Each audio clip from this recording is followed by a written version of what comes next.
Hello. Welcome into the PHNX Cardinals podcast presented to you by the DraftKings Sportsbook app, America's top-rated sportsbook app. Be sure to like, subscribe, leave us a 5-star review wherever you get your podcast. I'm Johnny Venerable. He's Bo Brock. And Bo, I wish I loved anything as much as the Arizona Cardinals love not practicing. Yeah, I mean, there's another week of football and another slew of Arizona Cardinals that are on the mend. I mean, are any of them getting closer to helping the team out avoid a disastrous week 2 after a disastrous week 1? That's something we're going to get into today. But yeah, I mean, this team has been, after a country club training camp and preseason, they continue to be ravaged by injury. We'll see if it's something that they can overcome, especially against a talented Raiders team that's licking its wounds like the Cardinals at 0-1. For the second consecutive week with official injury reports out, Bo Brock, you were live at practice, did not see J.J. Watt, big number 99, take the field. That's disappointing. And then we've got some candid comments from Kingsbury with Justin Pugh not particularly being close. Those are two of your top 6 players. In Watt's case, the top paid player on the team, not even practicing ahead of what many of us believe, and we'll get into it later, is a must-win against the Raiders. I mean, like, how do the pieces fall into place here? Who's playing left guard this week? Can we expect Watt, miraculous recovery? What do you know? Yeah, I mean, what we saw was Watt walking off the field kind of with the training staff before the Arizona Cardinals really kind of started practice today. So he wasn't even a participant. You couldn't even say he's limited. Kliff, I mean, everybody that watches the show on a daily basis, we appreciate that. But you know what I'm going to say Kliff says as far as his status. Johnny, do you want to fill in the blank here? J.J. Watt is? I don't know. Day-to-day. Yes, he's day-to-day, as is Rondell Moore, as is Justin Pugh, so on and so forth. I mean, that's unfortunately, you're not going to – we get a little context on a couple of these injuries. Like Zach Ertz, he wasn't there today. He's coming off the calf. Kliff expects him to start to be a full participant come tomorrow. J.J. Watt is one of those things that they really don't want him to do anything like Ertz and re-aggravate things like he said he did as far as his calf injury goes.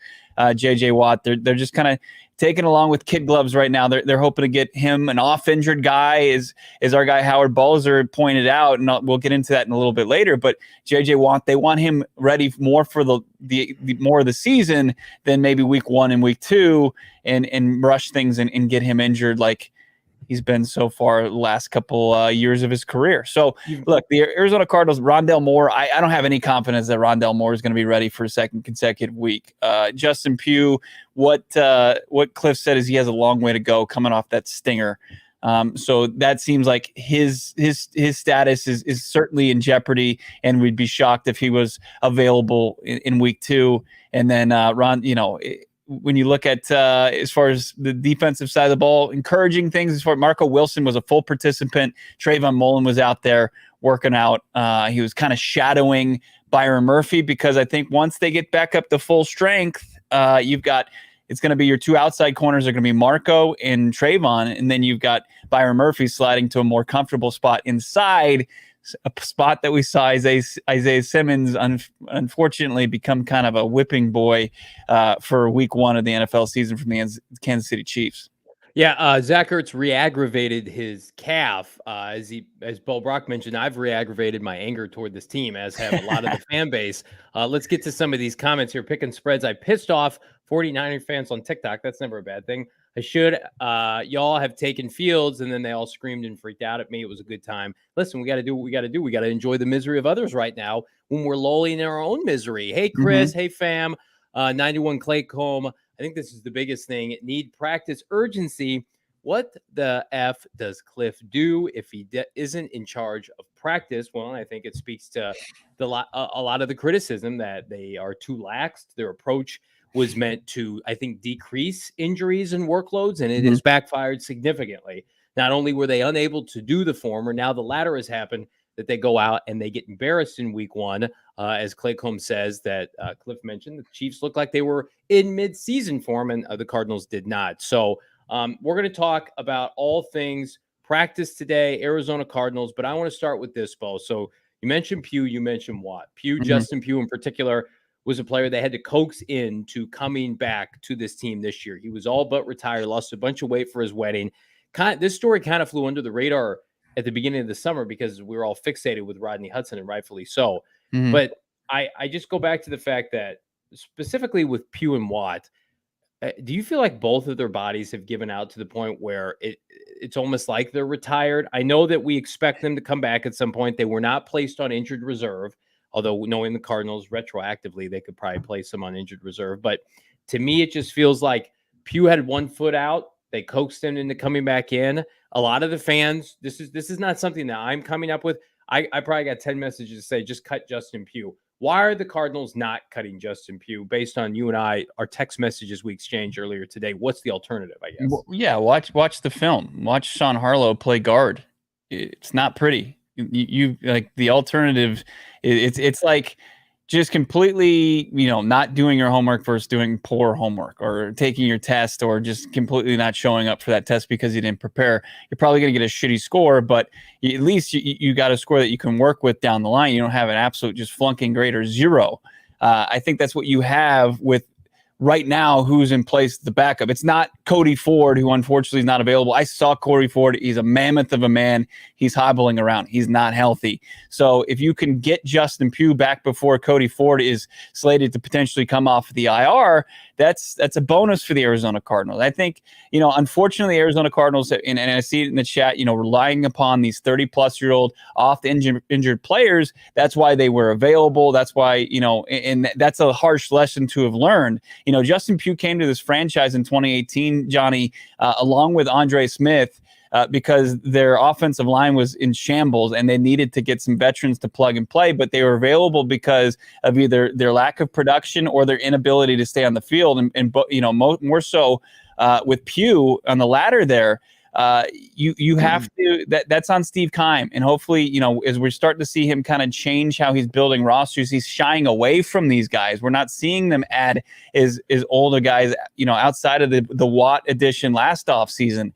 I think that the Arizona Cardinals just need to start, relying. They have to obviously draft better to develop more depth, but that's what you're going to see from these guys. I mean, guys, as you said before, Johnny, guys who are hurt stay hurt, and unfortunately, if you can get any kind of playing time, and Howard Bolster pointed this out in his article most recently at GoPHNX.com, with J.J. Watt.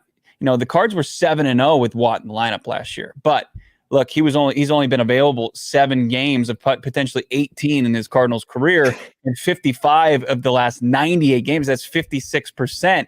It's not an indictment on his leadership. It's just tough to lead, as Howard points out, from the training room.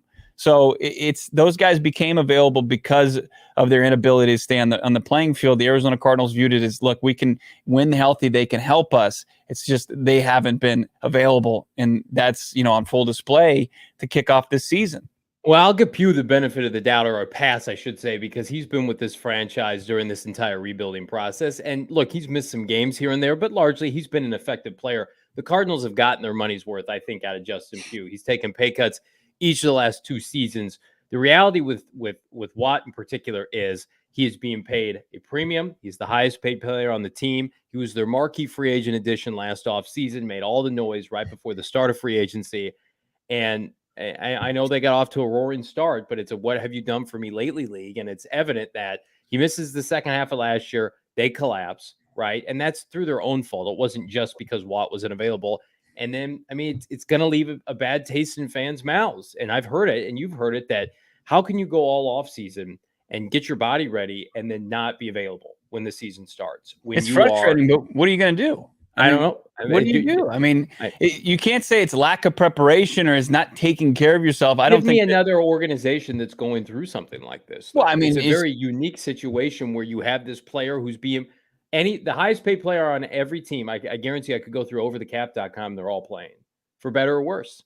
this is a situation that's specific to JJ Watt and the Cardinals. They put all their eggs in this basket, and right now, well, and that's the Cardinals' fault.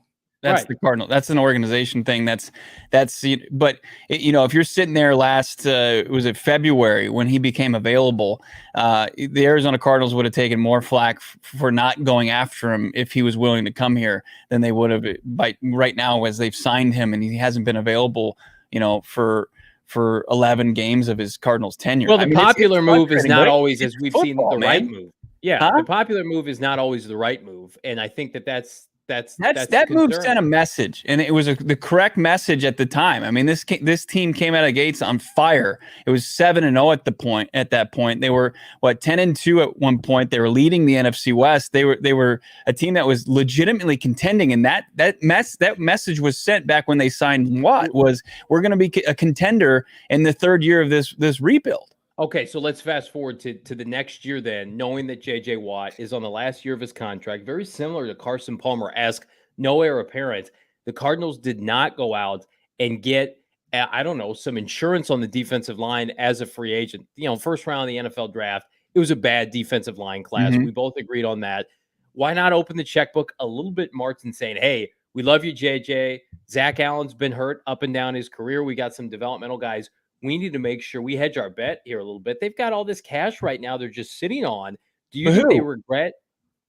I don't want to go back in the free agency and look at what took place, but there were some second-tier free agents they could have afforded on the defensive line. And that changes the outcome as far as last Sunday? Let's be capable. Can we be capable? I don't know. It's just the fact, and it's not, you can't say hindsight, well, they signed this player, so they couldn't. They didn't sign anybody. They went into this philosophy of we're going to play our internal guys. And that is a staunch opposite of the commitment that they've made and the approach that they've made each of the last couple of years. If I'm Steve Keim, the only thing I can hang my hat on, because at the end of the day, I saw somebody arguing today, and it was an interesting argument. It's like, even if Kyle Shanahan can't develop Trey Lance, let's say Trey Lance is a bust, but he wins consistently with Jimmy Garoppolo. He's not getting fired. It's the same reason Steve Keim, even though his draft record is bad, historically not good, why is he employed? He just got his, second or third extension? The reason being is he wins games. He's above 500 as a GM for the Cardinals. Why now are you choosing to take this approach that is not in line with what you've done to win? And I know Kyler's contract throws a wrench in that, but they're not paying Kyler anything this year. That, to me, I know you want to be a draft and develop organization, but we have a resume. We have, a grouping of statistics that say it's not your strength, for better or worse. Turn over your scouting department, figure some things out. But Steve, your free agent signings, your trades are your bread and butter of what has gotten this team into the playoffs. Kudos to you. Do those things, because I'm afraid right now we are too reliant on Steve Keim's draft classes. Yeah. And there have been free agents of note, 1 year, 2 year deals that you could have gotten to bolster this team. Right. And look, we're going around in circles here, and we're basically saying the same thing. I mean, I think it falls on the shoulders of the general manager here. It's not on the player who can't stay healthy. I mean, I guarantee you, every single person, all 60 plus people watching this show, if they were, asked like, hey, you didn't do your job, you need to return paychecks right now. Like, it's absurd to me. Like, people are mad about JJ Watt and saying he needs to retire now. And the guy, I guarantee the guy's doing everything he possibly can to get on the playing field and to stay on the playing field as long as possible. He knows he hasn't shied away from his inability to play. It's an easy target because Keim's not in the news. Keim hides. It's a stupid one. I think it's dumb. I think it's football. It's effing football, and people are mad when guys. Yeah, but it is the first game. Like, I get it. He plays the first 2 games. He gets hurt. That's a different conversation. Like, it is hard to go from the offseason with no activity into game 1 and just not being available. That's a hard thing to do. Just like last year, he ran the conditioning test, hurt his hamstring. Let's get to some of these comments. Teddius, Kliff is the author to our own pain. Well, that's one way to look at it. Jordan P. D-line wasn't the issue. It was Vance continually blitzing Mahomes, who is elite versus the blitz. This is something we're going to talk about later on. Had 4 TD passes against the blitz. Stevie Taylor, Steve Keim puts the team out there he hasn't filled the holes we needed. Claycomb, if I hear somebody else mention the D-liner, Zaven is the problem. I'm going to throw something. Top G casuals are still blaming all of this on K1. Well, not these two casuals. And then Avery says, I wouldn't mind missing the playoffs just to get rid of Khan. Well, it would have to be a disastrous season. Turn in your fandom. Turn in your fan card right now. Something that this show is not rooting for. I do not want to go. I don't want to watch 2-7, 2-15, and having to eat that. Do you know how long this offseason was? Do you know how long we waited to actually just see games played? It's September. Now we're ready to punt just because we like a couple defensive ends or corners in the draft, or just I would love to have Will Anderson. Because the track record says that Bidwell would be completely ready to fire his buddy that's helped him, the last 20 plus years in that organization. It ain't happening, and that's the wrong thing to root for in this situation. It's come on now. Give me some good news. Give me some good news. Did Trayvon Mullen look like an all-pro today? What's going on with that? I tweeted out a video of Trayvon Mullen. You can find it on my Twitter at Bob Rack, where he's just shadowing Byron Murphy. And he's going like 10% speed, and people are like, oh, that's a hard rep. Like, he's out there. He just had toe surgery. He missed week 1. You want him available, and they want him out there just turning and burning on the field, just testing that toe out immediately. He's on the right path. Kliff will not, like everything, he's not going to commit to whether or not he's going to be available for the Trayvon Mullen revenge game that we all want to sign up for on Sunday. But look, when you look at the game film and you look at the coaching and you look at how Isaiah Simmons played the most snaps on the field at slot corner, that the biggest hole and biggest problem was who was in the slot and who was trying to cover at that point. Trayvon Mullen would significantly help this defense just being a cornerback playing slot cornerback, or Byron Murphy slipping inside and then Trayvon Mullen slipping outside. It would just be a huge help to this defense overall. And then, you talk about the defensive line. Yeah, they weren't that bad. And Zaven Collins had his best game as a pro. So, you start to kind of cook with grease a little bit, but man, they were down tremendous as far as Sunday goes. It doesn't give an excuse for the game plan, but who was available and who was not available was a big problem, and it's continued to be a storyline, Johnny, as we make our way from week 1 to week 2.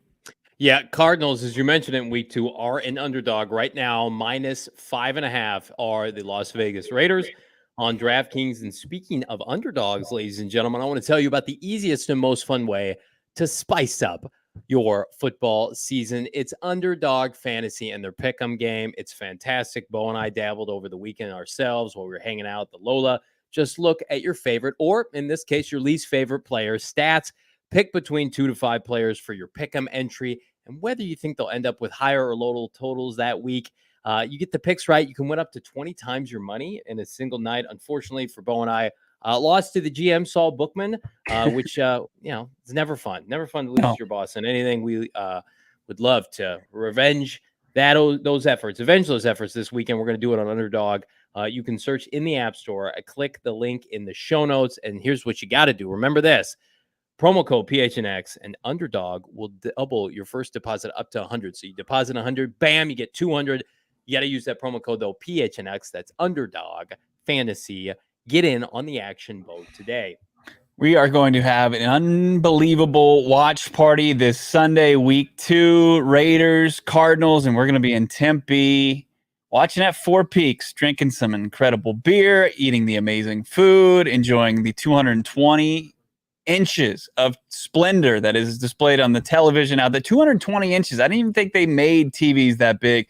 Four Peaks has one, and we're going to be watching the Silver and Black take on the Cardinals, trying to avoid an 0-1 start. Four Peaks has the best food, has the best beer. You can figure out whether you want the Kilt Lifter, you want the Wow Joy Bus wheat, or you want the hazy or an IPA person. This Sunday, September 18th, 12:30, we're hanging out at Four Peaks. Our watch party, enjoy drink specials, Cardinals ticket giveaways, and all 220 inches of that screen experience. Check out the link in our description on our YouTube page here and wherever you may be listening to this podcast. Got to be 21 years or older to enjoy that Redbird Lager or whatever beer you're drinking, and enjoy it responsibly if you're going to dabble, Johnny. Let's get more into today's practice and look forward to Sunday's game.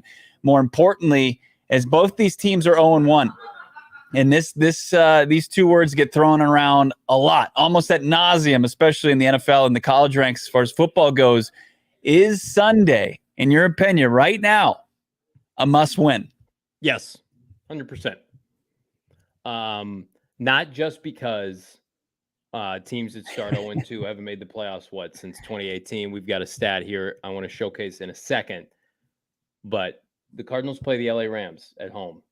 They've never beaten the LA Rams under Sean McVay at State Farm Stadium. You would have to do something you've never done before. I don't like those chances. Cardinals haven't won a home game since October of last year.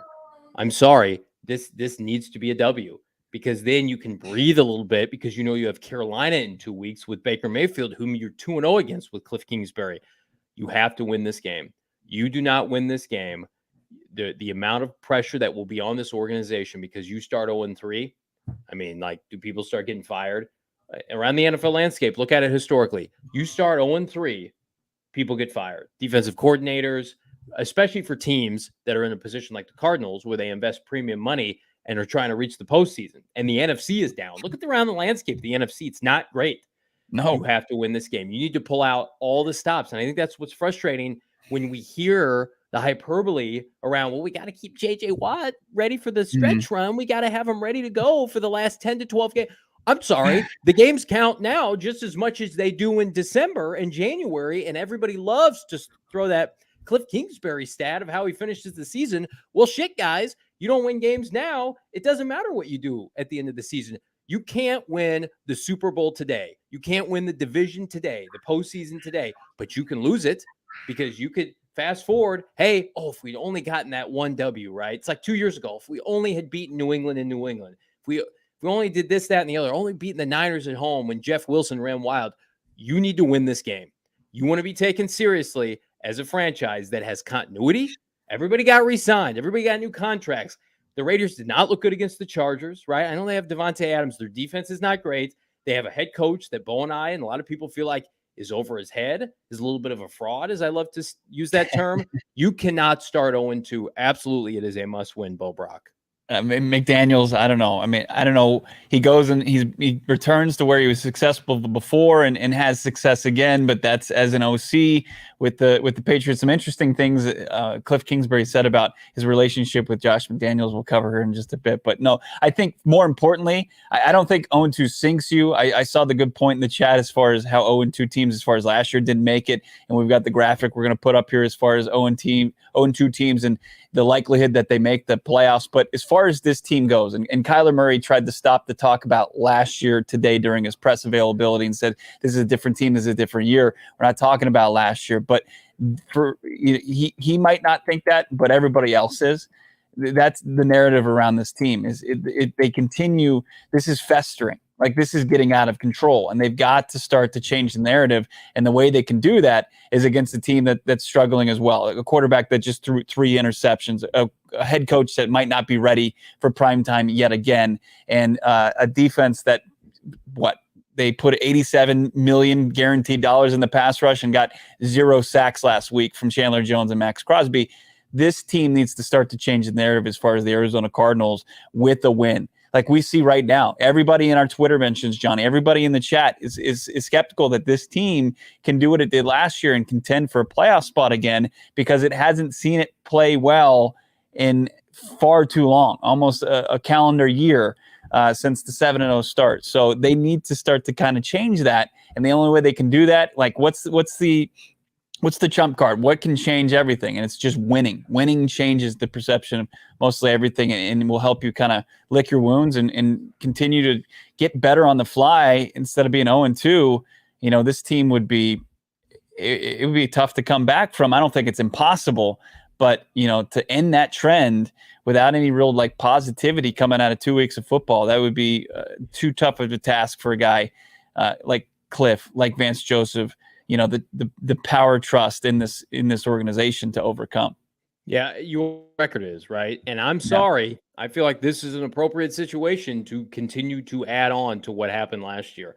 I get it's a new team, but you got the same coach, the same defensive coach, the same quarterback, the same GM. You didn't add a bunch of players. You're relying on the players that, for the most part, you had last year. So I'm sorry.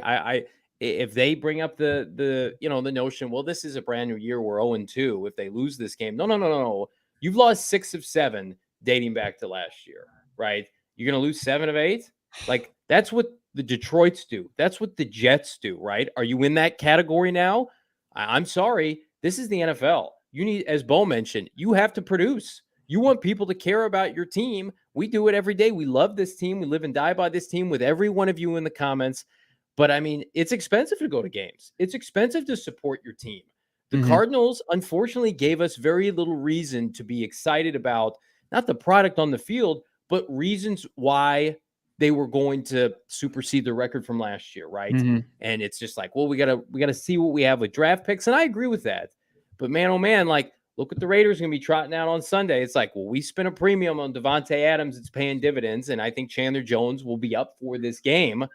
I don't know. It's one of those scenarios where I am not freaking out. I will give them the benefit of the doubt. I have seen Cardinal teams make the playoffs after slow starts. I'm trying to stay very positive, but I understand that like the last time this team was playing well was in early December. I was at the game in Chicago.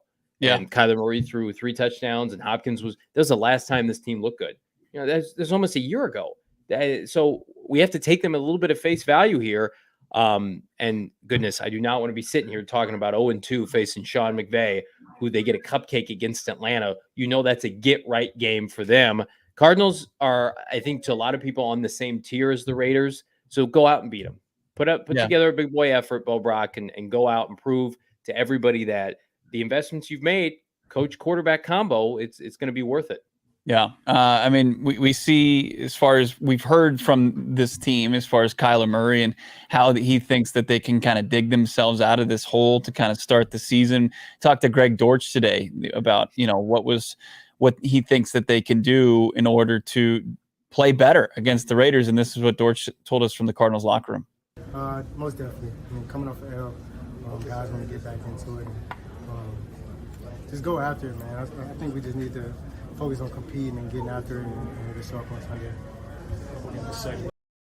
Just focus on competing, focus on the details. Isaiah Simmons said on the defensive side, it's communication. Of course, everybody came at him because he was wearing the green dot. That's not really what he's talking about. He's not talking about the play being relayed from Vance, but more out there as far as him, Zaven Collins, knowing what they're doing on a play-to-play basis. Like I tweeted out a video of a play that should have been a touchdown for the Chiefs. It was one of the few that, you know, it wasn't successful for them, but it could have just been an absolute just disastrous play for the Cardinals, where he missed McCurl Hardman for an easy touchdown because Isaiah Simmons was blitzing from the slot corner position, and the person left to cover a guy with 4.3 speed was Zaven Collins. And it's just like you didn't put him in a position to be successful. But also you see Isaiah Simmons blitz from the slot corner position, and he's almost like hesitant. Like he's like, should I leave this spot for just that like short split second where he could have been on Patrick Mahomes with his own 4.4 speed, Simmons' own 4.4 speed. And it just, when you're that off, when you just don't know what you're doing and your role is on a specific play, like Zaven sometimes has been seen doing, it's just, you can't play like that in the NFL. You either get a hat on a hat or you get blown up or you just get beat. And the Arizona Cardinals, like communication and just knowing what their job is each and every play is going to be so important against the trio of playmakers for Derek Carr and Adams and Darren Waller and Hunter Renfrow. It's a grim reality, those starting 0-2. This was from Josh Dubo on Twitter today, breaking it all down.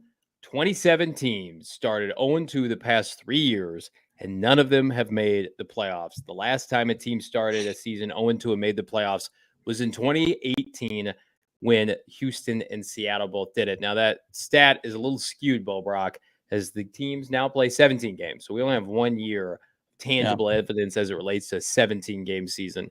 But, I mean, goodness, a team starting 0-2, and they're playing the AFC West and the NFC West. Like, times are tough, right? That's why I'm very confident. This is how I feel, Bo. I think we're going to see a different team come Sunday. I think we're going to see a greater sense of urgency from this team that we did not get. I mean, it's unfortunate because part of me wishes the Raiders had won last weekend, so maybe they take their foot off the gas a little bit. Yeah. But they're in that same boat. The Cardinals are facing almost the polar image of themselves on Sunday, a team that's universally kind of disrespected, second thought, in a division with, media darlings and Mahomes and company. And they made the playoffs last year. The Chargers didn't. The Cardinals made the playoffs last year. And both of these teams are, they're fighting for their playoff lives in week 2. It's crazy. What else is crazy is if you're not on Game Time right now, the Game Time app is fantastic. It's the hottest new ticketing site that makes it easier than ever to score the best deals on tickets to sports, concert, and shows. Listen, if you're thinking about, I may dabble in a Diamondbacks game here or there, well, you can save up to 60% on tickets when you buy tickets at the last minute. It's great for you procrastinators out there, me included. I hate buying them in advance, and I have to wait. How many people just sit around there thinking to themselves, like, oh, I wouldn't mind going to a game today, or am I going to the ASU game or the U of A game down in Tucson? Well, if you love PHNX, trust me, you're going to love Game Time. The best way to support us is by buying your tickets through the link in the description below. And OGs could help out any Game Time experience as well. Go hang out and enjoy some of Arizona's Cannabis Kitchen. They've also got some free stuff you can win, including not 1, not 2, but 3 bags of OGs gummies, including that orange creamsicle, which is the GOAT as far as gummies go. It tastes like that orange creamsicle pop that we all grew up loving, but it's a gummy. It's unbelievable. They've also got tropical flavors. You got the OG's hat you can win by winning the Flavoring Life sweepstakes. You can get that PHNX shirt of your choice, and also that PHNX annual membership. You can read Howard Balser's great work on a daily basis about this Arizona Cardinals team. Sign up at gophnx.com. Click the link in the show notes. Check out OG's online. You got to check them out. Check out all their products at ogsbrands.com. That's OGEEZbrands.com, and on Instagram at OGsBrands. And of course, the products, you can find them in your local dispensary. Got to be 21 years or older. If you have a couple OGs, you can also might get those cravings and Mountain Mike's at Mesa. Unbelievable pizza. We had some today, guys. Filled me up. Delicious pizza. Doesn't get better. I'm a pineapple on pizza guy. That might get me kind of crushed here in the chat, but I don't care. I'm going to live out in front of everybody as somebody who enjoys pineapple pizza. I'm going to be me. Yeah, I'm going to be me. And I'm going to show that I love pineapple on pizza. It's refreshing, and it's a nice change of pace. And you get 15% discount at Chandler and Mesa locations, and that's unbelievable. They can't beat that. Big thanks to Mountain Mike's for hooking us up today with some pizza in these brand new studios that are also – I kept the pizza off the Great War furniture as well, Johnny. No, there'll be grease stains on there. You'll pull Michaela just like she did at the Cards Media Room. There'll be some spills. Oh, yeah. There is, yeah, that's a little inside baseball for people, but she spilled basically a full cold brew on the floor that's still there. There's still a gigantic... No way, it's still there? Oh, yeah, there's a J.J. Watt size stain on the floor of the Arizona Cardinals media room. So every day after game day, I get to see it. She left a little reminder. Could we make an argument that that's the stain that started this? It might be the season. Maybe we got to get her in there with some rug cleaner and get this thing cleaned up. Send Michaela in there with some 409. Get that taken care of here.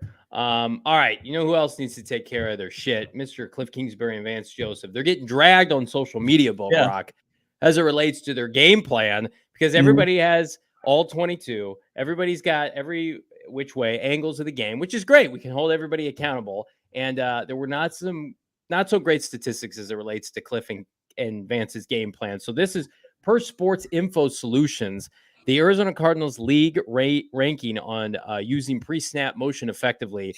Remember when everybody said, well, Kliff's going to motion Hopkins around, he's going to motion everybody else. Well, he's been in the bottom tier of the NFL, 29th with pre-snap motion. And then on the flip side, Isaiah Simmons, as you mentioned, lined up at slot corner for Vance Joseph more than any other position Sunday. And over the last 12 months, the best way to contain Patrick Mahomes has been to avoid blitzing Mahomes. On Sunday, the Arizona Cardinals blitzed Mahomes more than he had ever been blitzed in his brief yet brilliant NFL career. Yeah. What you have to say for yourself, Vance Joseph, as Patrick Mahomes threw for basically 400 yards and 5 touchdowns in what equated to 3 quarters. Do we watch tape? Player of the week. Yeah. I thought they were going to run with a similar game plan that they did in Dallas. I mean, that was the MO on Dak Prescott, that if you blitz him, he goes crazy, right? So they did. But Chandler Jones played for this football team then.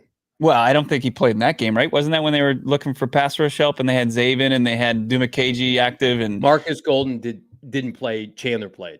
Okay, Chandler played. So but they didn't blitz Dak, and they were able to get a good defensive game plan. I don't know what the hell Sunday was. It was brutal. It was up, the execution terrible, and then the game plan it didn't work. And I don't know why they didn't back off of that, but they just absolutely got dominated each and every way. There was 2 separate occasions where 3 consecutive drives the Chiefs found the end zone, and it's not getting it done. And it's one thing if Patrick Mahomes does it this upcoming week. If Derek Carr and that offense is able to get on a roll, then something's up. And you're right. Come week 3, if they're 0-3, somebody's going to have to they're going to be looking for somebody for the reason for that. And I think there's going to be a scapegoat.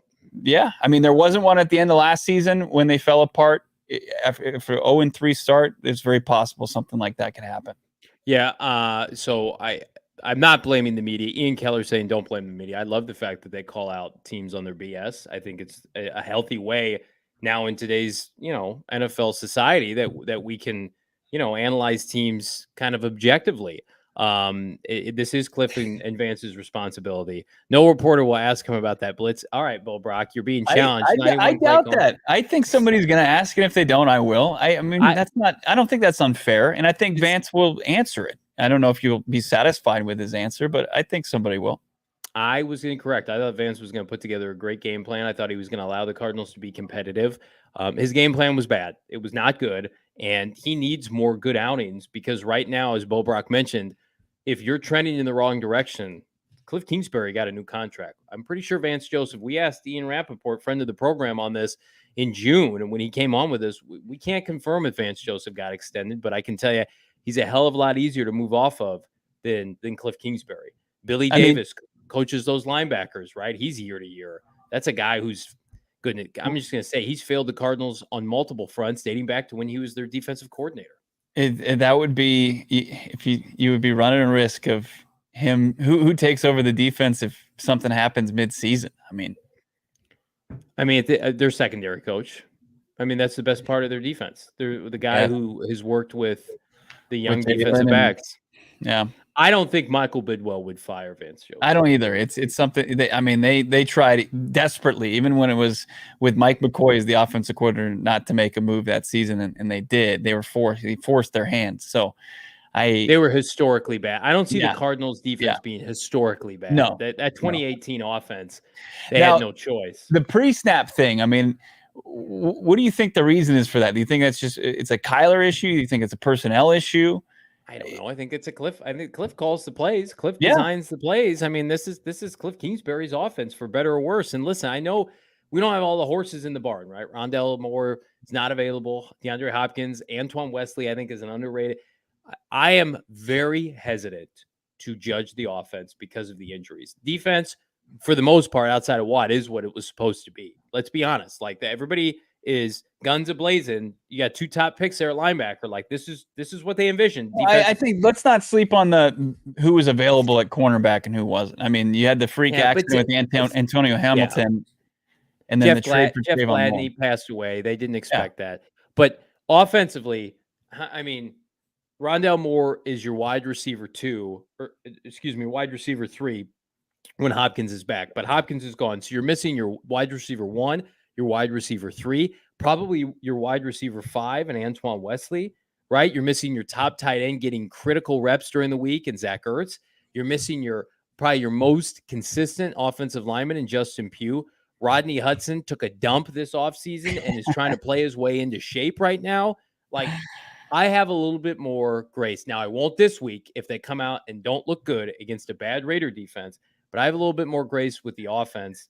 The defense, to me, I'm done hearing about it because let's play a little music to my ears, at least, and probably to Johnny's ears. We talked to Kyler Murray today, and he was talking about the offense, and they'd asked him about Hollywood Brown's first game as the Cardinals, and it was a decent game, 4 catches, over 60 yards. He had the touchdown on 4th down, which was huge. I'm sorry, 40 yards. He had 40 yards. He had 6 targets.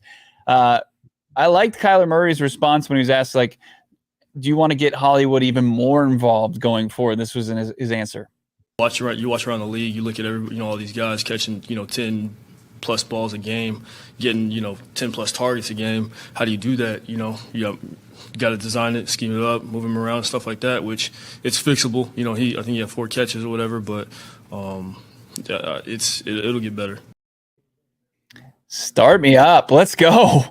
I want to see 10 targets from Hollywood Brown. I think that would help justify, the first round pick that they had sent to the Baltimore Ravens in return for Hollywood Brown. I think that would be huge for this offense. He looked good. He found space, something that we haven't seen in a long time in this offense, and made plays. I mean, on fourth down, I asked Kyler Murray about that play today, and he said, that was easy. That fourth down touchdown, me and Hollywood, that was easy because it was zero, and I just threw it up to my guy, and he came down with it. It was also garbage time. Can we? It was, yeah, that? Sure. But look, I mean, what do you want him to do? Play it differently? You take what you can get, and the best part of the offense was when Greg Dortch and Hollywood Brown were running free. That was the only thing they had going on Sunday. Yeah.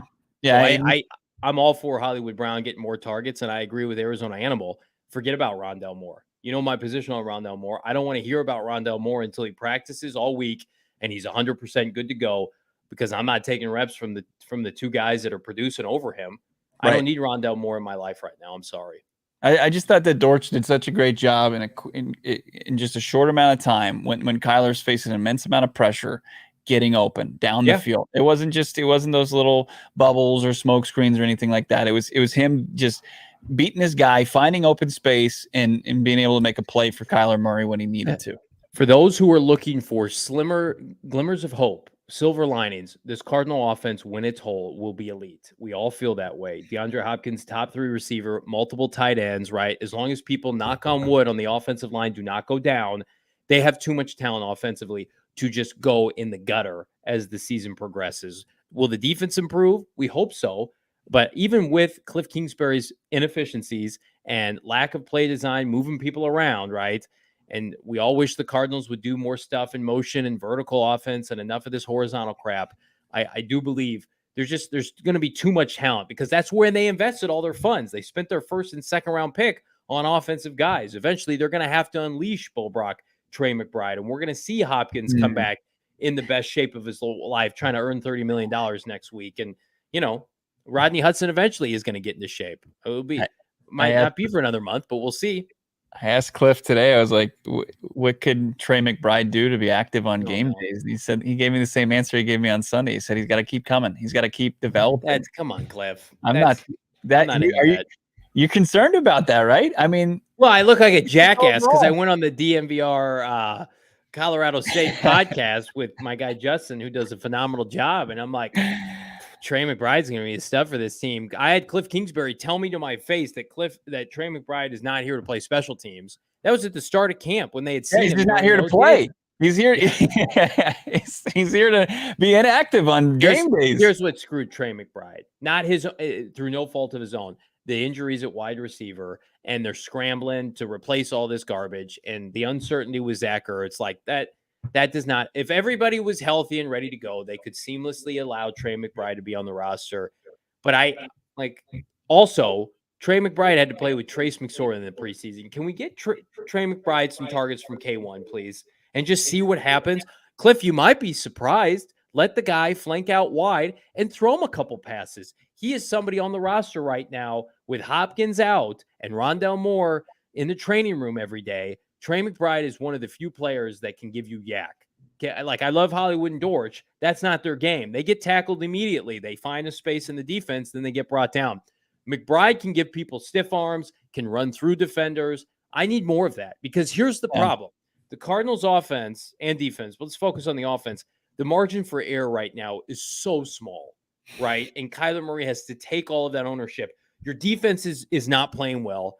Your offense, guys can separate, but no one can get you yak. The offensive line isn't moving people. Like, you have to be perfect. And our GM Saul Bookman tweeted that out. Like, Kyler has to be perfect. And that's not fair. And I know you're paying him $40+ million a year, but come on.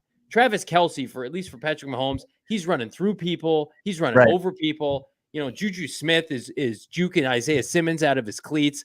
Trey McBride, throw him a screen. Let's see what he can fabricate on his own. I think we need to see that this weekend.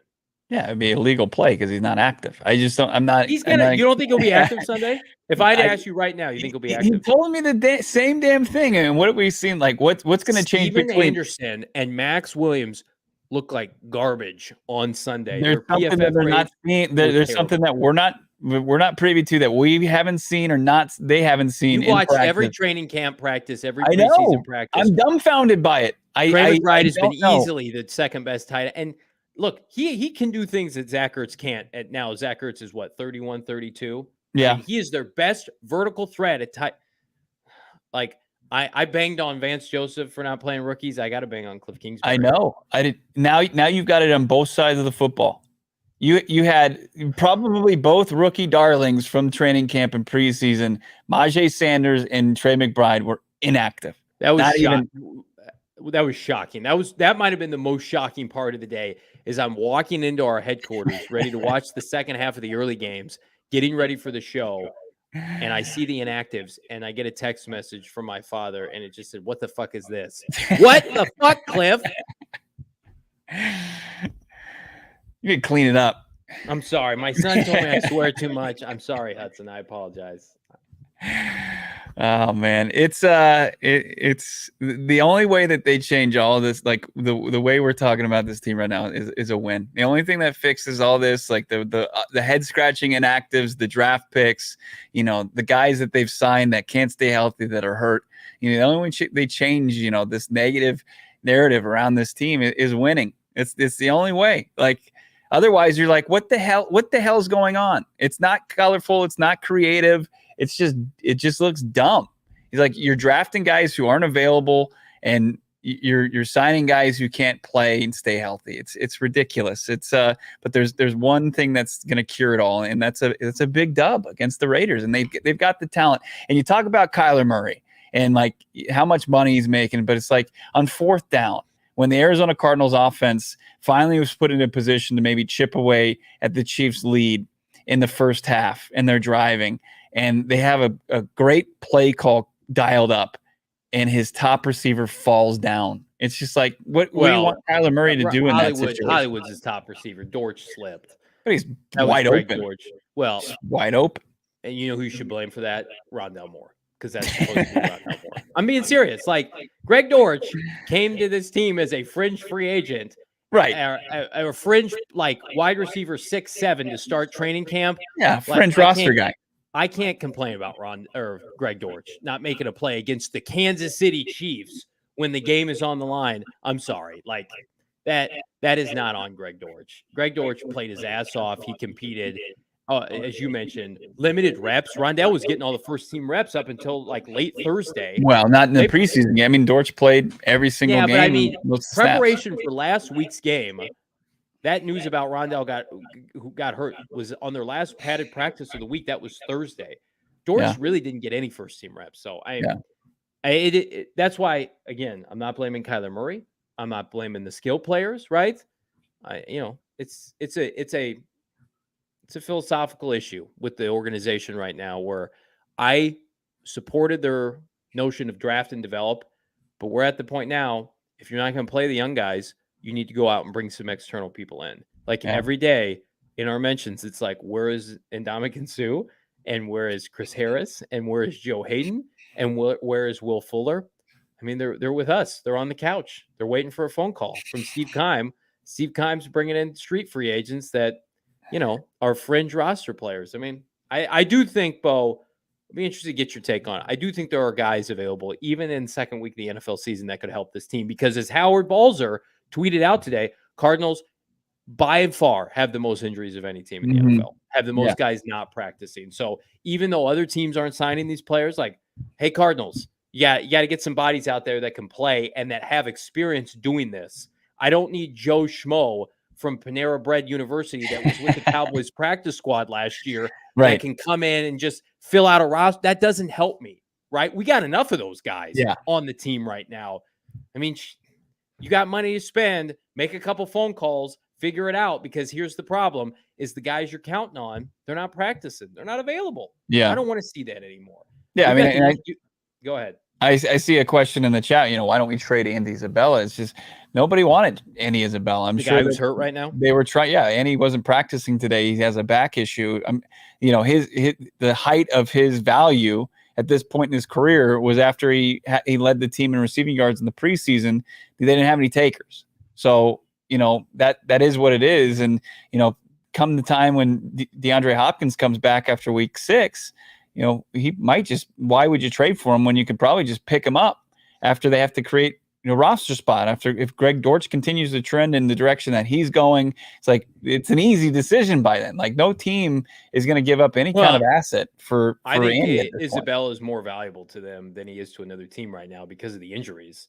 I mean, when the minute Rondell Moore went down, you couldn't do anything with Andy but keep him. And he ran a couple routes last week. Kyler tried to throw that one pass to him. He was playing a little outside receiver. Yes. I mean, he was active. He wasn't active at all last year. He was active on Sunday. He's getting we have bottomed out as far as. No, this is what the people want to talk about here.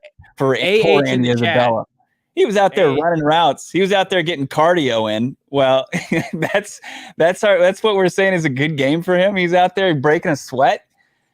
I mean, he knows the offense, and clearly, if you don't know the offense or the defense, you're not playing. AH asks, I'll pose this to you, Bo. Mm-hmm. What happens first? Cardinals sign a veteran cornerback, or Johnny finishes this piss beer that I got from my garage. It's not. Look at this. This is not Four Peaks quality. There's no carbonation to this at all. It's just something get me through this injury report, man. I mean, that's just like. That this team has driven you to drinking at whatever hour it is. It's not even 5 o'clock here in Arizona, and you're drinking from your fridge. It's probably expired. I don't even know what you're doing. I've opened. You gotta clean yourself up before this show, and my wife's just like, what are you doing? And sometimes it's just for prop. It's not, I don't do it often, but I do it for the people here. Remember when I just do it socially. Yeah. This is good hanging. We're just looking for a good hang here on PHNX Cardinals. Jose saying, remember when we signed Suggs and he took the bag and then went to play in the playoffs, shaking my head? I mean, go ask Jordan Phillips. He's about to do the same thing. I don't see a win on the Cardinals schedule according to Clay Forum. Well, that'd be interesting. Obviously, we aren't going 0-7, but I wouldn't be shocked with 4. I mean, here's what I'll say about that comment. Cardinals have a tough schedule. They will win games they're not supposed to win. That happens every year. I mean, the Lions, as a double-digit underdog via DraftKings last year, beat the holy hell out of the Cardinals at Ford Field. It happens.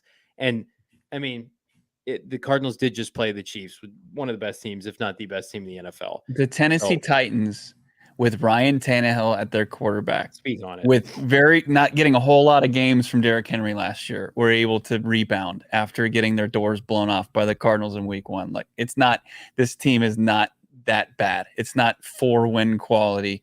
It's frustrating. It absolutely is frustrating, but the talent that they have at the quarterback position, it's not 4-win caliber. I completely disagree with it. It's a daunting schedule, no doubt about it. And it was a bad performance week 1 that they absolutely have to, as Kyler said, it's a wake-up call. And you hope that a lot of those guys are listening afterwards and locked in at this point. I don't know what it was, like this offseason, this preseason, this training camp, it didn't benefit them at all. And hopefully that wake-up call, now they're more focused, and we'll see better performances from each side of all phases of football for the Arizona Cardinals. I've been of the mindset Kyler Murray plays all 17 games every year. This is a playoff team, and I'll stand by that. You get 17 games of Kyler Murray, I think he does enough to get you in the playoffs. And I think that's always been true, dating back to his second year in the NFL, and he missed that start of that Rams game to get to them to the postseason. I agree with Gordon in the chat. I mean, mentioned they get Antonio Hamilton back, or if Mullen is available, it completely changes how they can play defense. Like, you don't have to put poor Isaiah Simmons back at slot corner for as many times as he did against the Chiefs and just get beat. You got guys who are actually NFL caliber. I don't think Antonio Hamilton is CB2, like the job he won, but if you put him in a position to play outside and Byron Murphy inside, your defense looks a lot better and can perform a lot better than it did against the Chiefs on Sunday. I think Zaven Collins, I said it yesterday, is going to continue to improve. I think he has a good game. Did you see Jordan Hicks the other day? I don't want to talk about that. Not great. I didn't think he played well.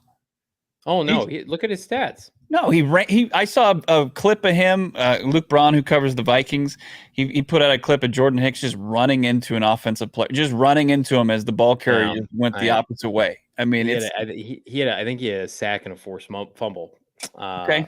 He looked good. The Vikings defense elevated him, and they just needed a grown-up on their defense. Cardinals could use more of that. Here's what you can use, Bo Brock. How about this Hollywood Hills t-shirt, fresh from the PHNX merchandise locker? Hello, go get it right now. Hollywood Hills, PHNX merchandise Can we get this locker. right? That's Camelback Mountain, and then that's the Hollywood sign. Correct. Don't ask questions. Okay. I just thought calling it the Hollywood Hills. I think it's Camelback Mountain with the Hollywood sign. Don't be a snob. You're being a snob. Today. You're big time. You go to practice. You talk to players and coaches. Sorry, don't drink like 2-year-old fridge beer or garage fridge beer. I'm every man, damn it, on the show, and I'm gonna buy this shirt, and you should buy it with me and rep it this weekend when we're watching doing our watch along at Four Peaks, so we can all be pissed and angry together.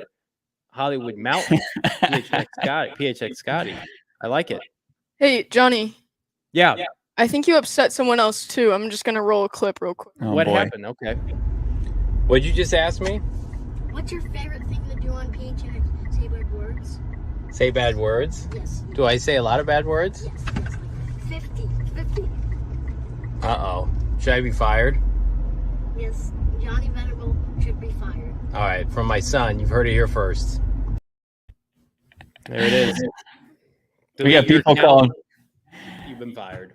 We got people calling for VJ's head, Kime's head, Kliff's head, and now Johnny Venerable's head. Which means if I'm fired, it's time to turn in my hat, turn in my microphone, go watch Paw Patrol for the 100th time today, which you should do. Be sure to smash the like button on this show right now, right below. Take your mouse, take your cursor, take your finger, smash the like button, subscribe to PHNX Sports on YouTube. You guys have been fantastic. Cardinals are letting us down week 1. You were not letting us down. We're coming off our strongest month today. We're going to double down here in September. Find all of our content on our YouTube page. Subscribe to the podcast, PHNX_Cardinals on Twitter. Bo and I are back tomorrow, Bo, potentially with a little Las Vegas Raiders interview. That's right. Yeah, we'll probably be talking about somebody who covers the team from the Raiders, and we'll hear from Vance Joseph. You know, is somebody going to ask that tough question to VJ? You know, why blitz? Do it, Bo. Man up and do it. I don't think I'm going to have to be the one, but if I have to, I will put on my big, capital J journalism hat and ask that tough question. Bill Horton, Paw Patrol sucks much less with some Four Peaks. You heard it here, brother. That's a great quote to end this show on. We're back tomorrow. Vegas preview. Let's go. Peace.